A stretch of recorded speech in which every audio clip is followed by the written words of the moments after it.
이 산지를 내게 주소서, 오늘 말씀의 제목이고 또 우리가 잘 아는, 또 자주 한국교회에서 불려지는 찬양입니다. 찬양 제목입니다.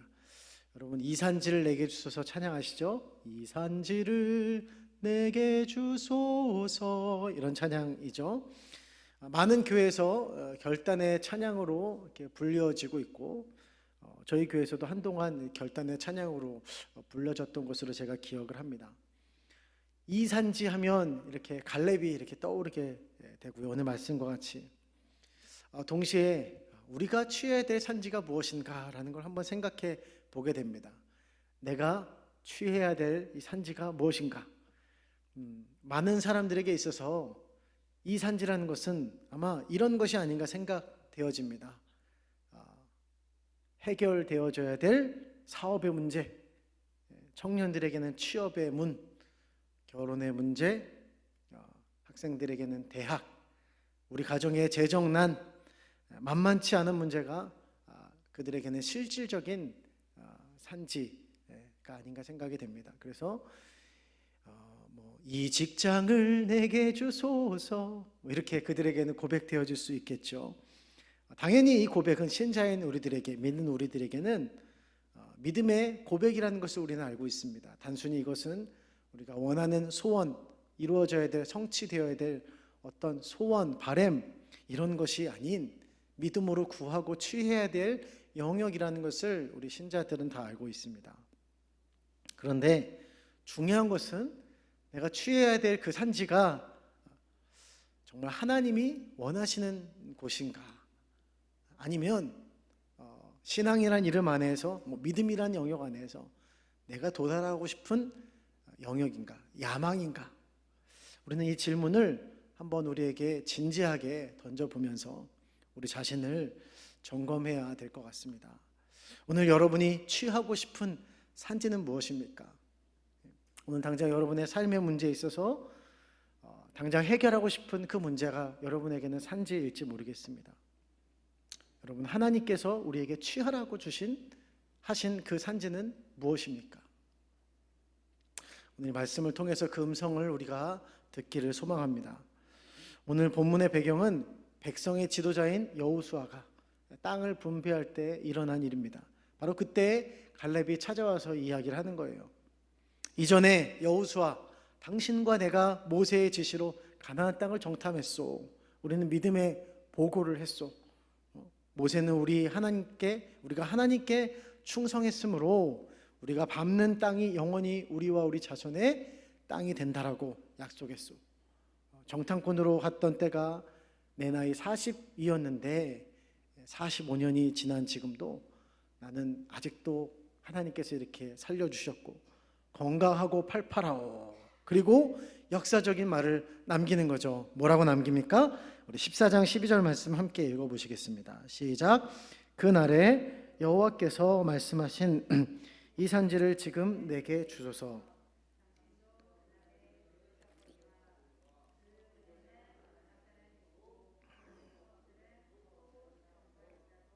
여호와께서 나와 함께 하시면 내가 여호와께서 말씀하신 대로 그들을 쫓아내리다 하니 이 산지를 내게 주소서. 그런데 여러분, 이제 우리가 읽고 있는 개역개정에는 참 잘 번역되어 있습니다.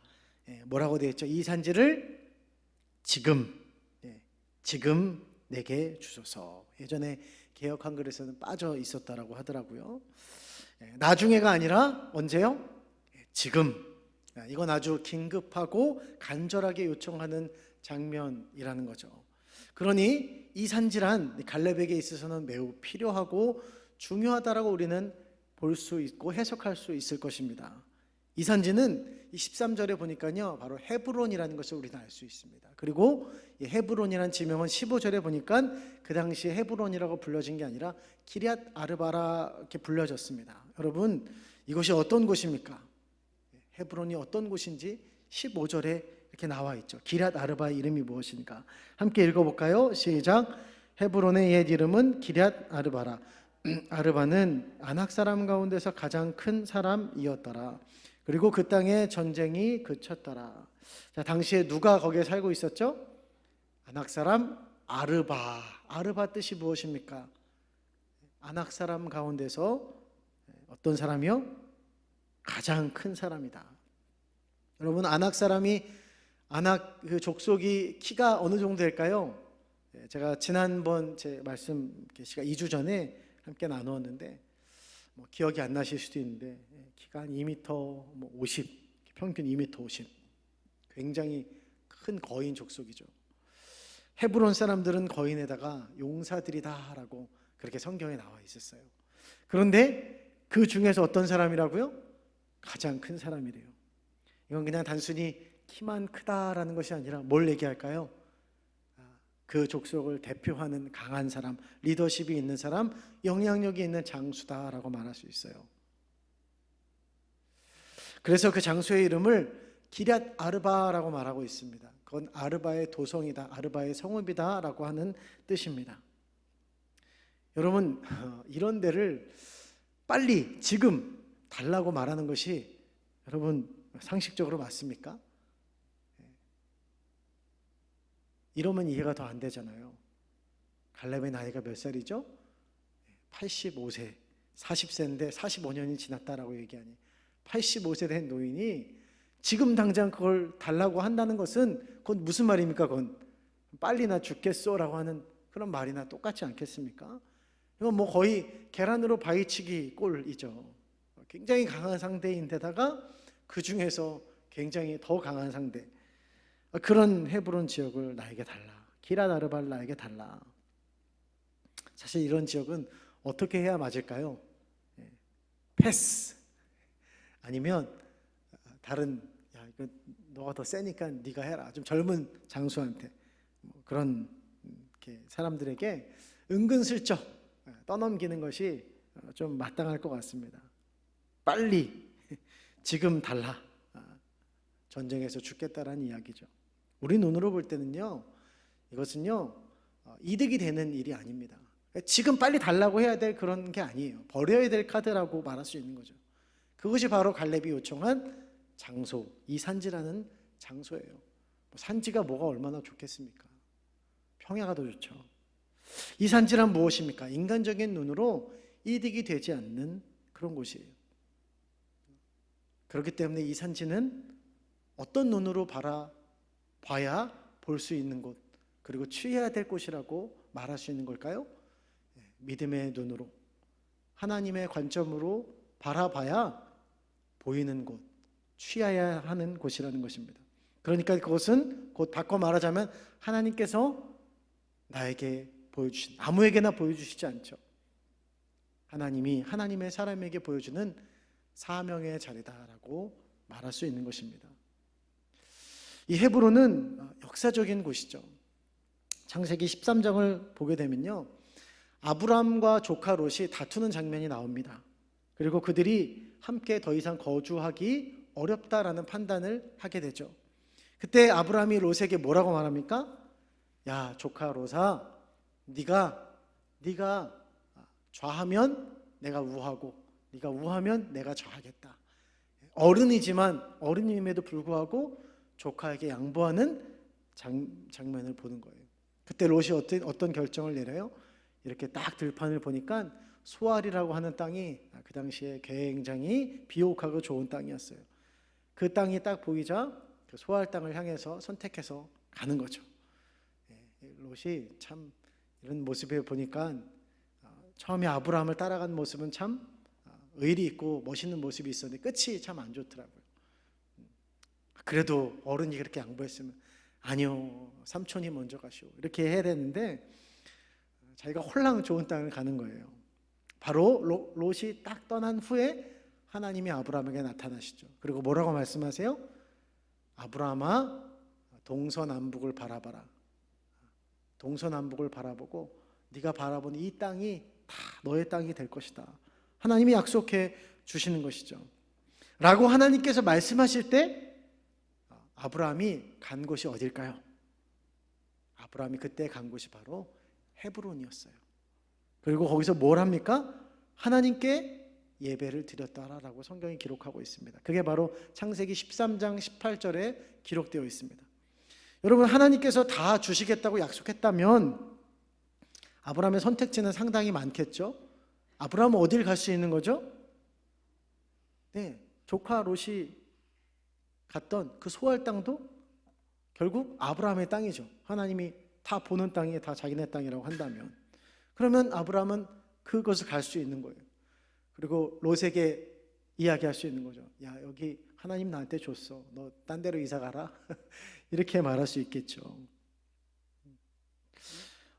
그러니까 소알 땅보다도 헤브론 땅보다도 좋은 땅은 너무나 많았다는 거예요. 소알 땅도 있었고, 산간 지역이 뭔 엄청난 메리트가 있겠습니까? 그럼에도 아브라함이 선택한 곳은 어디였다? 이 산간 지방 헤브론이었다. 그 이유는 무엇일까요? 18절에도 나와 있듯이, 그 13장 18절에 나와 있듯이 예배를 드렸다. 예배의 처소에 적합했다. 아브라함의 기준은 무엇이었습니까? 하나님께 얼마나 내가 예배에 집중할 수 있을 것인가. 하나님께 예배하는 그 시간과 그 장소, 예배드리기에 적합한 장소, 그것이 바로 아브라함의 기준이었다라는 거예요. 그래서 그곳은 인간의 야망과 욕망을 내려놓은 곳이다 라고 말할 수 있는 것입니다. 나를 내려놓고 그렇게 하나님을 참되게 예배하는 장소였다라는 것입니다. 여러분, 갈렙이 헤브론을 선택한 중요한 이유를 바로 여기서 우리는 찾을 수 있는 거예요. 그것은 단순히 그가 호의호식하겠다고 선택한 장소가 아니라는 것입니다. 갈렙의 목표가 오로지 그것이었다면 그는 헤브론 따위는 안중에도 없었겠죠. 갈렙의 주장처럼 자기는 오늘 말씀을 보니까요, 보통 사람이 아니에요. 여호수아와 어깨를 나란히 한 사람이에요. 그는 이미 차지해져 있는 요단 동쪽을 달라고 그렇게 요청할 수도 있는 자격이 있어요. 아니면 이미 점령한 땅, 그 당시 그 당대 가나안 땅에서 최고의 땅이 어디라고 말할 수 있을까요? 최고의 장소, 최고의 터, 여리고 아니겠습니까? 이미 점령했던 그 여리고, 그 당시에 최첨단 도시라고 불렸던 그 여리고, 비록 무너졌지만, 그러나 그 여리고를 나에게 달라라고 요청할 수도 있는 것이죠. 그러나 그는 그런 요청을 하지 않았습니다.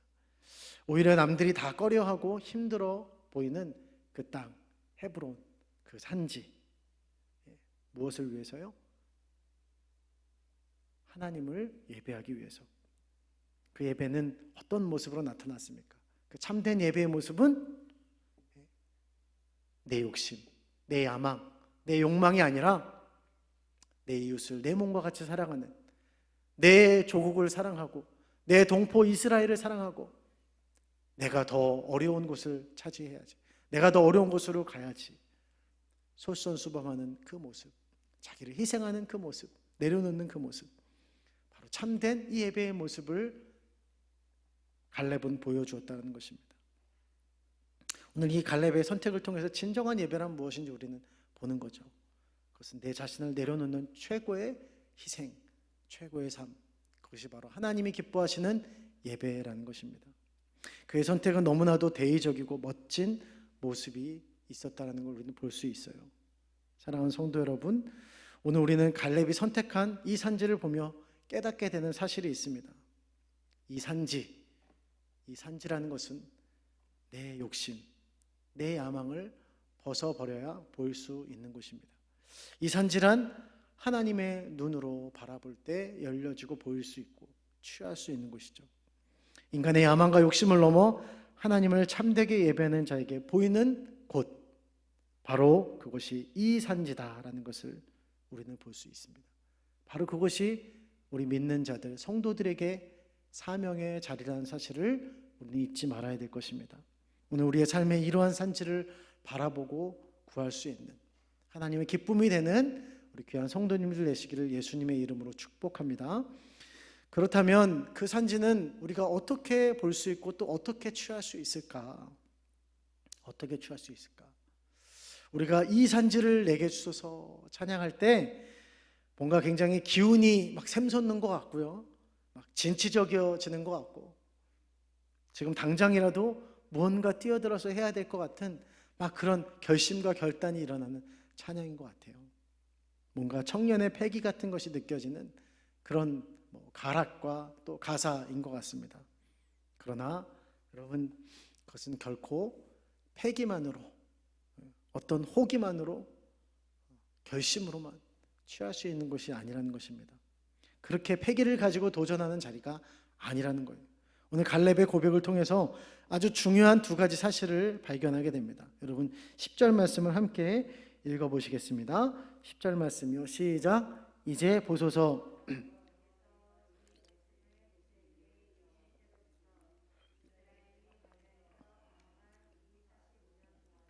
여호와께서 말씀하신 대로 나를 생존하게 하셨나이다.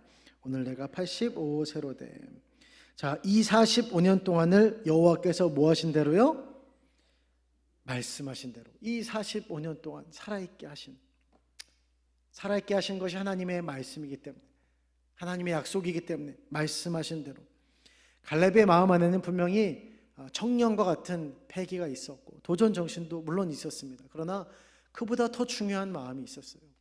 더 중요한 조건이 있었습니다. 그것은 바로 하나님의 약속의 말씀이 그 안에 살아 있었다는 거예요. 그가 고백했듯이 45년이라는 긴 시간 동안 한 번도 하나님의 말씀이 그를 배신하지 않았다. 하나님의 말씀이 그를 견인했다. 그를 살아있게 만든 원인과 이유와 동력이 무엇인가? 이 믿음의 고백을 할 수 있는 동력이 무엇인가? 무엇입니까? 하나님의 말씀이 그 안에 있었다는 거예요. 아니, 정확히 말하자면 말씀이 갈렙을 붙잡고 있었다라는 것입니다.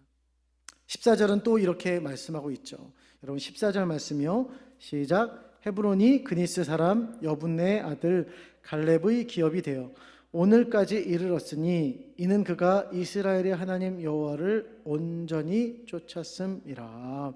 그가 이스라엘의 하나님 여호와를 온전히 쫓았습니다. 여기서 온전이라는 단어가 충만하다, 가득 채우다라고 하는 그런 원어의 의미가 있습니다. 또한 약속의 말씀을 성취한다라는 의미로 나타나 있죠. 그래서 이 본문에서 같은 단어가 뭐냐면 충성이라는 단어예요. 그러니까 여러분, 갈렙 안에는 무엇이 가득했고 충만했다라는 겁니까? 하나님의 약속의 말씀이 그 안에, 그의 내면을 가득 채웠다. 그 가득 채워진 말씀을 가지고 말씀을 성취하는 사람이 되었다. 그리고 성경은 그것을 무엇이라고 평가하고 있어요? 그게 바로 충성이다라고 말하는 거예요. 내 열심과 내 힘을 가지고 하는 것이 충성이 아니라 하나님의 말씀이 내 안에 있어서 가득해서 그 말씀을 성취해 나가는 그 사람, 그 사람을 하나님은 충성한 자라다라고 얘기를 하는 것입니다. 단순히 패기와 도전 정신이 그를 헤브론 산지로 가게 만든 것이 아니었다는 거예요. 이미 가나안 정탐을 통해서 갔었던 그 헤브론, 40년 전에, 45년 전에 그가 정탐했던 그 장소가 헤브론이었죠. 그때도 헤브론을 갔습니다. 그리고 그 장소가 바로 아브라함이 하나님께 예배를 드린 처소라는 것, 그것을 알았겠죠. 아, 이곳에서 하나님은 예배받기 원하시는구나. 아, 이곳에서 우상화된 이곳에서 하나님이 이곳에서 예배를 회복하기 원하시는구나. 바로 그 일을 위해서 누가 부름을 받았다? 내가 부름을 받았다. 그때로부터 하나님께로부터 그 확신과 약속을 받고 마음에 계속 담고 살아갔다는 것입니다. 그것을 하나님께서 그 은혜를 주신 것이죠. 그 마음을 주신 것이죠. 그랬더니 때가 참에 어떤 결정을 하고 있습니까? 이젠 약속을 따라서 움직이기 시작하는 거예요. 여러분, 또 갈렙의 중요한 고백을 우리는 볼 수 있어요. 우리 8절에서 9절 말씀입니다. 8절에서 9절 말씀, 시작. 나와 함께 올라갔던 내 형제들은 백성의 간담을 높게 하였으나 나는 내 하나님 여호와께 충성하였으므로 그날에 모세가 맹세하여 이르되 내가 내 하나님 여호와께 충성하였은즉 내 발로 밟는 땅은 영원히 너와 네 자손의 기업이 되리라 하였느니라. 아멘. 예, 오늘 갈렙이 한 말과 또 9절에 보니까 모세가 한 말이 있어요. 공통점이 있습니다. 공통점으로 고백되어진 말이 있어요. 그것은 바로 내 하나님이라는 거예요. 갈렙도 내 하나님이라고 이야기하고 모세도 역시 내 하나님이다. 믿음의 사람들의 공통점을 우리는 발견하는 거예요. 그것은 하나같이 다 그들 자신에게 내 하나님이 있더라라는 거예요. 나의 신앙의 고백이 다 있더라는 것입니다. 확실한 그 신앙의 고백, 하나님을 만난 확실한 경험, 그리고 그 하나님이 나와 함께 하시는, 인격적으로 나를 만나주시는 하나님, 네, 하나님. 이스라엘 하나님도 중요하죠. 영태교회 하나님도 중요합니다. 목사님의 하나님, 전도사님의 하나님, 장로님, 권사님의 하나님도 중요합니다. 그분들의 간증을 듣는 것도 중요합니다. 들어야 합니다. 그러나 우리에게 더 중요한 것은, 반드시 고백되어야 될 것은, 그런 모든 고백을 우리가 듣는 가운데 결국 그 신앙의 고백이 내 고백이 되어야 되는 거예요. 아, 그 하나님이, 나도 역시 그 하나님이 나의 하나님이었어, 내 하나님이야, 내 하나님을 한번 들어볼래? 라고 고백되어져야 되는 거예요. 내 하나님이 고백되어지는 사람은 어떤 사람입니까? 믿음의 사람이죠. 갈렙처럼 하나님께서 보여주시는 그 산지, 남들이 볼 때는 야, 그건 안 돼, 불가능해 라고 이야기할지 몰라도, 그러나 내 하나님이 나와 함께 하시기 때문에, 하나님이 나와 함께 하신다면 조건부가 아니죠. 이미 확신하고 있는 거죠. 그 하나님이 나와 함께 하시기 때문에 내가 그 산지를 갈 거야. 하나님 반드시 나를 그 산지를 정복하게 할 거야. 그곳을 돌파하고 가더라. 할렐루야. 사랑하는 여러분, 약속의 말씀이 내 안에 있기를 예수님의 이름으로 축복합니다. 나의 하나님, 내 하나님이 우리의 삶에 고백되어질 수 있기를 예수님의 이름으로 축복합니다. 바로 그때 우리에게는 하나님께서 보여주시는 그 산지, 그 산지에 도달하고 그 산지를 취하는 은혜가 우리 삶에 있게 될 줄 믿습니다. 오늘 하나님이 우리 각자에게 보여주시는 산지가 있습니다. 그런데 우리는 이것을 잘 보지 못해요. 이것을 보지 못하는 수많은 이유들이 있는데, 그 중에 참 큰 문제라고 할 수 있겠죠. 현실이 우리에게 너무나 커서, 현실의 문제가 너무 커서. 근데 아니, 그보다 더 중요한 것은 그 현실을 바라보는, 현실의 문제를 집중하는 내 자신이 더 큰 거죠. 내 자신의 한계 때문에. 하나님은 가능하다라고 말하는데, 내가 능력 주신 자 안에서 모든 것을 할 수 있다라고 하나님 말씀하시는데, 그러나 내 자신은 나를 한계 짓는 거예요. 사실 갈렙은요, 어느 누구보다도 자신을 한계 지을 수 있었던 사람이었어요. 패배주의와 또 소극적인 자세를 가질 수 있는 사람이었을지도 모르겠다라는 생각을 해보게 됩니다. 그의 출생에 대하여서 오늘 6절은 이렇게 말하고 있죠. 그때 유다 자손이 길갈에 있는 여호수아에게 나오고, 그니스 사람 여분네 아들 갈렙, 그니스 사람 여분네 아들 갈렙. 성경은 이것을 말하고 있죠. 쉽게 말하면 이런 얘기입니다. 순수 혈통이 아니다, 순수 이스라엘 혈통이 아니다 라고 이렇게 명시하고 있는 거예요. 그니스란 히브리어로 케니츠라고 하는데, 이 어원은 케나즈입니다. 한국 성경에는 그나스라고 이렇게 번역이 되어 있어요. 그나스란 사냥꾼이라는 뜻을 가지고 있습니다.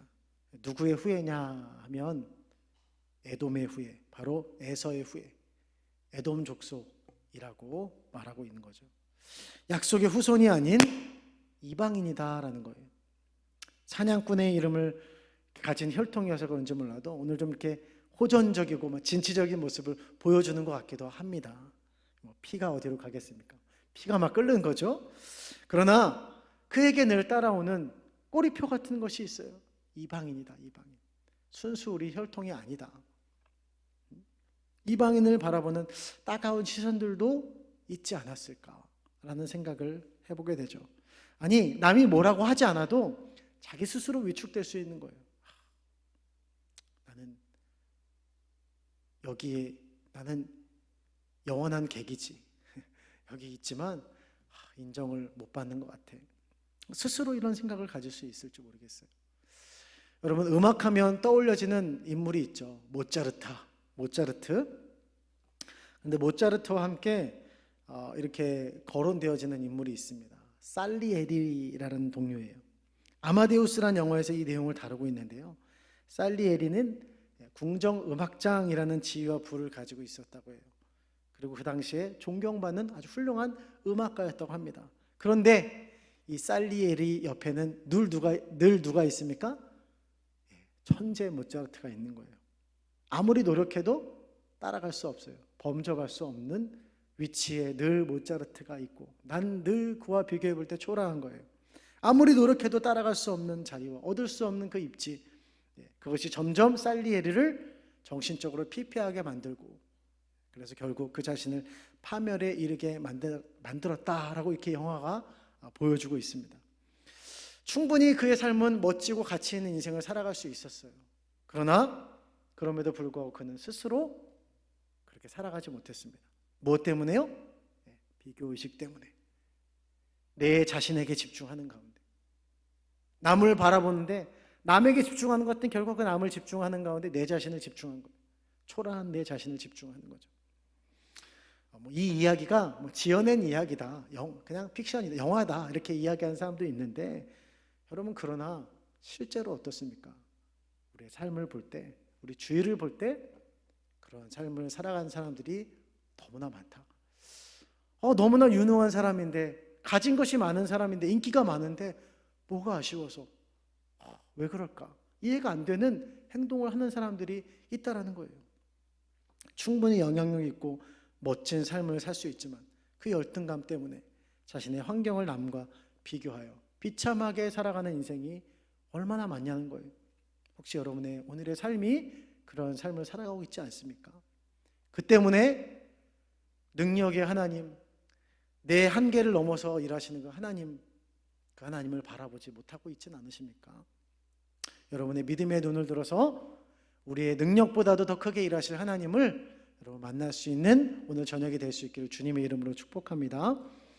여러분 갈렙을 보십시오. 그가 고백했듯이 그는 한때 모세의 오른팔 왼팔, 이렇게 오른팔 여호수아, 왼팔 갈렙, 비등비등 여호수아와 함께 정탐 임무를 수행한, 엄밀히 말하자면 모세의 2인자라고 말할 수 있겠죠. 그런데 현재 이스라엘의 지도자 1인자는 누구입니까? 여호수아예요. 한때는 나와 비슷했는데, 나와 정탐도 같이 가면서 정탐하면서 같이 거기서 먹고 자고 하면서 이야기도 나누고 그랬겠죠. 나와 레벨이 비슷했던 이 여호수아가 진두지휘하고 있는 거예요. 땅 분배도 갈렙은 그냥 선택할 수 있는 권한이 없습니다. 허락을 맡아야 받을 수 있는 거예요. 자존심이 상할 수 있는 문제죠. 이런 상황이 갈렙에게는 충분히 자존심이 상할 수 있는 상황이라고 볼 수 있을 것 같아요. 내가 왕년에 이랬는데, 여호수아에게 이렇게 허락받아야 될 짬밥이 아닌데, 내가 이방인의 혈통이라서 그런가, 역시 내가 이방인의 혈통이라 그러는구나 하면서 상황 탓, 환경 탓, 피해의식, 자존심을 내세우고, 피해의식이 클수록 자존심을 내세우는 것 같아요. 실제로 이런 입장과 생각을 가지고 자존심을 내세우고 큰 소리를 치는 사람들, 내 자존심 조금만 건드리면 막 혈기를 부리고 화를 내는 사람들이 얼마나 많습니까? 영태교회 성도님들 빼고요. 여러분들은 다 자존감이 높은 줄 믿습니다. 아닌가 보네요. 여러분들은 하나님 안에서 귀하고 보배로운 자녀들인 줄 믿습니다. 비교하지 마십시오. 갈렙은요, 자기 연민에 빠지지도 않았습니다. 상황 탓, 환경 탓 하지 않았고요, 자기 위치, 자기 자존심 내세우지 않았습니다. 그런 것에 만약에 연연했던 사람이라면 그는 절대로 헤브론을 선택하지 않았을 거예요. 갈렙은 그저 하나님께서 자기 자신에게 허락하신 것, 하나님의 뜻, 하나님의 약속, 하나님이 나를 통해서 이루고자 하시는 것에 집중했다는 거예요. 그것을 가장 가치 있는 것으로 여겼다는 것입니다. 이방의 혈통이어도 하나님은 그에게 은혜를 베푸시고 약속의 말씀을 주시고 그 은혜를 주신 것이죠. 그를 굳세게 하신 것이죠. 이것이 더 큰 거예요. 갈렙에게는 누가 뭐라 하든, 주위에서 뭐라 하든 하나님이 나에게 주신 은혜의 말씀이 큰 거예요. 그리고 결국 그러니까 하나님께서 주신 사명의 자리, 이 산지 헤브론을 향해서 그는 한 걸음 한 걸음 묵묵히 자기의 길을 걸어갔다는 거예요. 얼마나 멋지고 가치 있는 인생입니까? 여러분 이제는요 이렇게 주연만 주목을 받는 시대가 끝난 것 같아요. 옛날에 뭐 무슨 드라마 하고 그러면은 주연만 딱 기억이 됐던 것 같아요. 근데 요즘 보면요 명품 조연이 더 빛나고 이 칭찬을 받는 시대, 주연보다도 더 이렇게 돋보이는 시대 같습니다. 최근에 아주 이렇게 이슈가 되는 드라마가 있습니다. 더 글로리라고 하는 이 드라마가 있는데 굉장히 인기가 있고 전 세계적으로 지금 또 오징어 게임 이후로 또 아주 우리나라 드라마가 승승장구하고 있는데 더 글로리가 아주 전 세계에서 1, 2위 한다고 해요. 주연 배우가 누군지 아십니까? 송혜교가 주연 배우예요. 나왔다 하면 그가 내는 작품은 다 히트를 치는 배우인데 이번 더 글로리의 주연은 송혜교인데 주목을 받는 사람은 송혜교가 아니에요. 물론 송혜교도 이렇게 주목을 받지만 조연들의 이름이 오히려 언급이 되어지고 이 드라마에 있어서 누가 가장 이 흥행의 역할을 감당했는가, 가장 큰 역할을 감당했는가 했는데 송혜교가 1등이 아니더라고요. 오히려 다른 명품 조연이 1등이었어요. 임지연이라고 하는 배우가 이렇게 제일 크다 이렇게 얘기하죠. 악역을 맡은 조연급 배우들의 연기가 주목을 받고 막 빛을 받는 장면을 보는 거예요. 이들을 향한 연이은 호평들이 사람들에게 이어지고 있습니다. 왜일까요? 보여지는 것은 조연인데 마음과 자세는 전부 다 주연인 거예요. 내가 맡은 조연 역할을 주연처럼 한다는 그 마음, 내 사명을 200% 발휘해내겠다는 그 마음, 그 자세, 결국 그 마음과 그 자세가 그들을 다 주연 이상의 그런 배우들로 평가를 받게 만들더라라는 거죠. 자신이 주연이든 주연이 아니든 배우로서 내가 맡은 역할이 가장 빛난다라고 하는 그 자부심, 그것이 그들을 빛나는 주연들로 살아가게 하더라라는 것입니다. 말씀을 정리합니다. 우리 사랑하는 성도 여러분, 우리 모두에게는 하나님께서 우리에게 주신 귀한 사명의 자리가 있습니다. 우리 각자에게 주신 귀한 자리죠. 바로 그것이 우리 각자에게 주신 헤브론 산지가 아닌가 생각이 됩니다. 하나님이 우리에게 가라고 하신 그 헤브론 산지, 내가 선택해서 가는 것이 아니라 하나님께서 우리를 통해서 이끌고자 하시는 그 사명의 자리, 그것은 내 야망과 욕심을 위해 선택하는 자리가 아닌 것이죠. 오직 하나님의 영광을 위해, 하나님의 뜻을 위해서 하나님의 뜻을 이루라고 하나님께서 약속해 주신 자리인 줄 믿습니다. 어쩌면 그 자리가 내가 주연이 되지 못하는 자리일 수도 있을 것 같아요. 내가 빛나지 못하는 자리일지도 모르겠습니다. 그러나 분명한 것은 하나님께서 우리를 빛나게 해주실 줄 믿습니다. 그것이 하나님 우리를 향한 부르심인 거예요. 우리가 하나님의 사명을 따라 묵묵히 걸어갈 때 하나님은 우리를 빛나게 해주시는 거죠. 나에게 주어진 그 자리를 위해서 약속을 믿고 묵묵히 걸어가는 그 사람에게 하나님은 갈렙이 받은 은혜와 영광을 동일하게 받게 되는 줄 믿습니다. 오늘도 우리에게 믿음의 본으로서 소개되어지는 그 영광, 하나님께서 우리에게도 동일하게 주시는 은혜인 줄 믿습니다. 오늘도 그 사명의 자리 감당하기 위해 여러분 약속의 말씀을 붙잡고 그 말씀으로 내 자신을 가득 채우고, 그래서 나의 하나님, 내 하나님입니다 라고 고백할 수 있는 복된 성도님 될 수 있기를 주님의 이름으로 축복합니다. 그럴 때 우리의 인생은 하나님 안에서 밝게 빛나는 보석과 같이 값진 삶이 되어질 줄 믿습니다. 우리 함께 기도하시겠습니다.